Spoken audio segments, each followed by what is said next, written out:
शैनिक जी जूनागढ़ गुजरात से। राधा वल्लभ श्री हरिवंश। दंडवत प्रणाम महाराष्ट्री। महाराष्ट्री, पिछले 5 सालों से जीवन में अंधकार छाया हुआ है, कभी भी सफलता नहीं मिल रही है। जीवन में आगे क्या करूं क्या ना करूं समझ नहीं आ रहा। सफलता किसे माना है आपने? महाराज जी, श्री जी मैं पढ़ाई पूरी की और मैंने श्री जी से कहा कि मैं अब क्या करूं। तो उन्होंने मुझे कुछ संकेत दिए थे कि आप सरकारी में जाइए और प्रभु की सेवा करिए। फिर सफलता नहीं मिल रही उसमें एग्ज़ाम में, और अब है। आप हमारी बात समझिए, आपको श्री जी ने संकेत किया और आप सफलता नहीं प्राप्त कर, दोनों बातें झूठी है ना, दोनों बातें झूठी हैं। आप सत्य को स्वीकार कीजिए। श्री जी के संकेत को आप जानने लगे। आप श्री जी के संकेत तो तभी जब आप उनकी मन की बात जान लेना, तो आप कितने बड़े सिद्ध हो गए। और फिर सफलता किसकी चाहते हो? प्रकृति जन्य की। आप श्री जी के संकेत को जान जाओगे तो श्री जी के प्रेम की सफलता चाहोगे, लोकवत नहीं। और ये लोक की सफलता, सुनो पहले, प्रारब्ध के अधीन है। इसकी सफलता के लिए श्री जी से प्रार्थना मत करो। हमारी बात समझना। विद्यारण्य जी एक बहुत बड़े महापुरुष हुए हैं। उन्होंने अपने माता पिता को सुखी करने के लिए, धन प्राप्ति के लिए गायत्री अनुष्ठान किया। ब्राह्मण कुल में जन्म हुआ था। एक पुरस्चरण 24 लाख गायत्रिक होता है। उन्होंने एक पुरस्चरण किया, 2 पुरस्चरण किया, एक बार भी कोई धन की प्राप्ति नहीं हुई। आखिरी में उन्होंने संन्यास लिया। जो संन्यास लिया, माता गायत्री प्रकट हो गई। उनका अब इंद्रासन भी मांगो तो आपका, तो बोले अब क्या जरूरत है, अब तो वैरागी हो गया, विरक्त हो गया। माता पिता भी पधार गए, उनकी सेवा के लिए अर्थ चाहना। 23 पुरस्चरण किए और आप तब नहीं आए। तो उनका तुम्हारे अनंत जन्मों में ऐसे 24 महापाप थे जिनके कारण मैं नहीं आ पा रही थी। अब वो 23 पुराण से चरण से नष्ट हुए, पुरस्चरण से, और 24वां तुमने संन्यास लिया। तो अब आप जो चाहो पर, बोले अब चाहिए ही नहीं, क्योंकि अब सन्यासी हो गए, अब तो ब्रह्म प्राप्ति के लिए।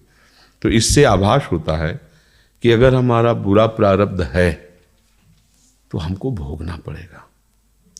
हम कितना भी प्रयास करें वो हमें, तो हम क्या करें इसमें जिससे हमें परम शांति हो? प्रभु के नाम का जप करते हुए उन पर दृष्टि लगाएं कि प्रारब्ध से हमारा भरण पोषण शरीर का भले, ये हमारा भरण पोषण आपसे होगा नाथ। तो वो एक ऐसे हैं जो आपके प्रारब्ध को भी मिटा देंगे। वो ऐसे शरणागत वत्सल हैं कि सब लिखा पढ़ी अलग कर देंगे। सुदामा जी को दरिद्रता का योग था।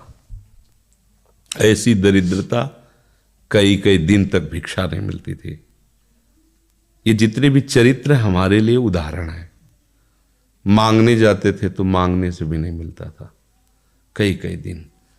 तो एक दिन उनकी पत्नी ने कहा कि हमारा आपका तो चरणामृत से भी गुजारा 2 दिन 3 दिन हो, 4 दिन हो, छोटे छोटे बच्चे तो मर जाएंगे ऐसे।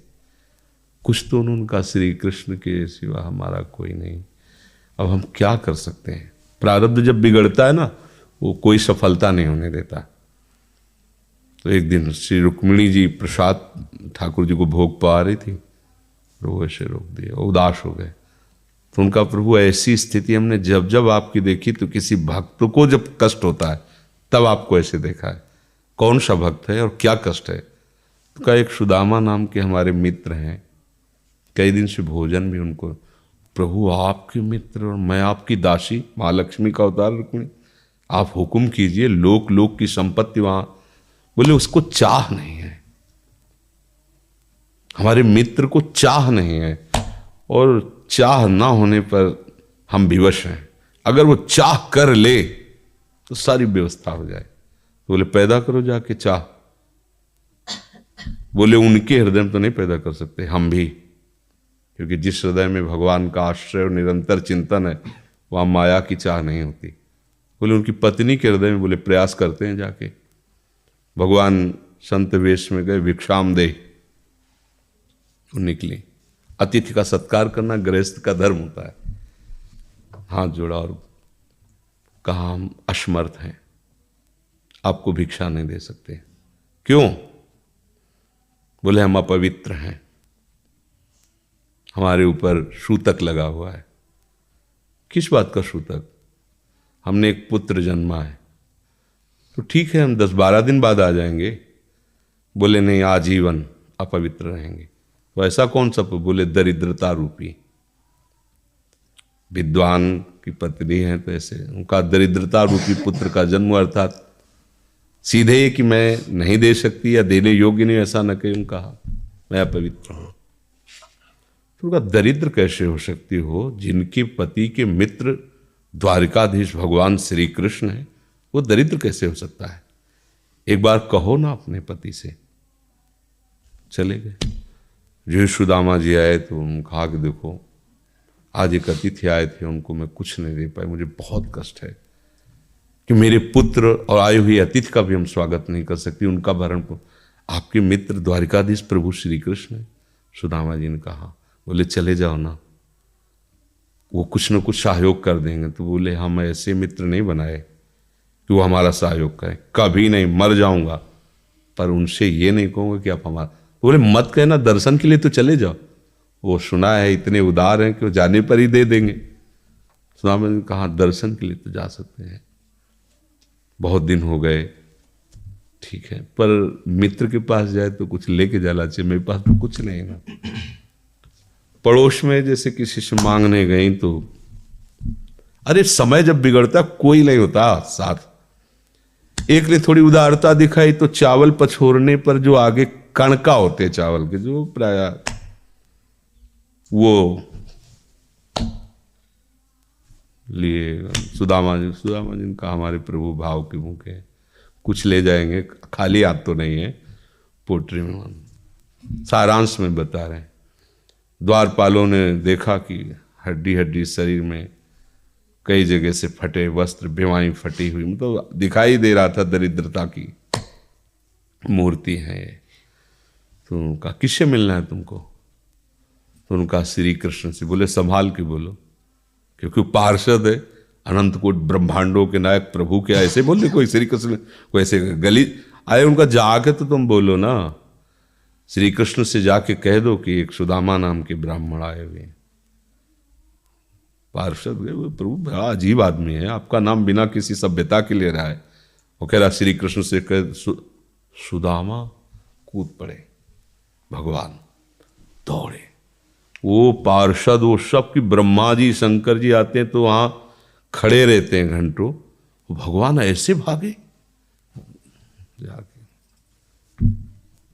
सुदामा जी को पता था ना, हमारे रुक्मिणी जी के महल में रुक्मिणी जी के पलंग पर बैठाते हैं, स्वयं चरण पखारते हैं सब। अब ये वैभव, क्या हालचाल है, कैसे हो? प्रभु आप सब जानते हो, आपकी बड़ी कृपा है। तो ब्याह हो गया, हाँ ब्याह भी हो गए, बच्चे भी हो गए। हमारे पास आए हो तो कुछ तो लाए ही होगे।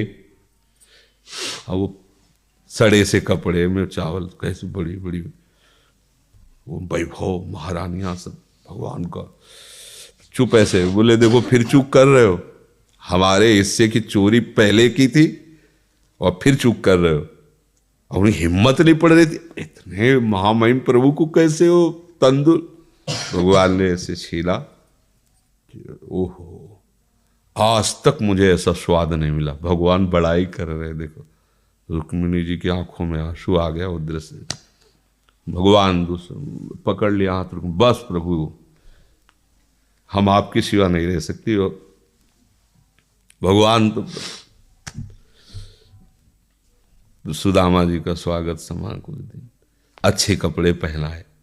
जब चलने लगे ना तो भगवान की तरफ वो देखते, मतलब कामना नहीं, पर कि देखा पत्नी कह रही थी जाओगे कुछ न कुछ,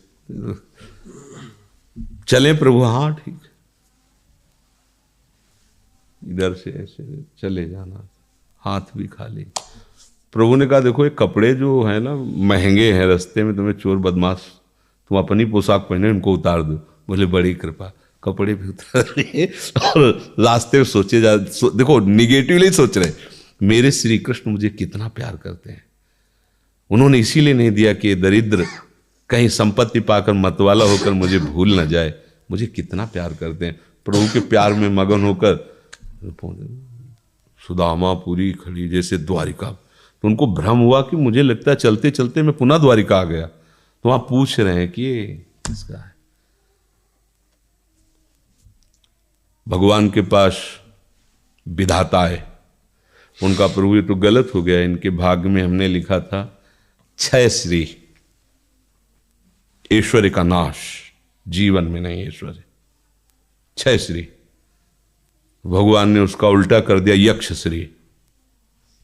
जैसे कुबेर का अथाह धन का खजाना, त्रिभुवन का खजाना वही है कुबेर के पास, ऐसे कुबेर का खजाना यक्ष श्री।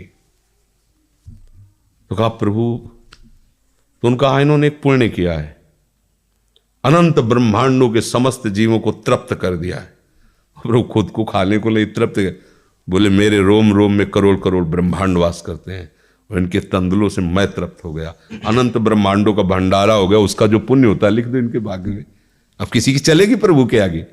तो एकमात्र प्रारब्ध को मिटाने वाले भगवान है, कर तुम अकर तुम अन्यथा कर तुम। तो आप भगवान की शरण होकर उनका नाम जप कीजिए और उनसे प्रार्थना कीजिए कि आपको उचित लगे तो समस्या का समाधान कर दीजिए, नहीं तो मुझे समस्या से लड़ने का बल और विवेक दीजिए, बात बन जाएगी।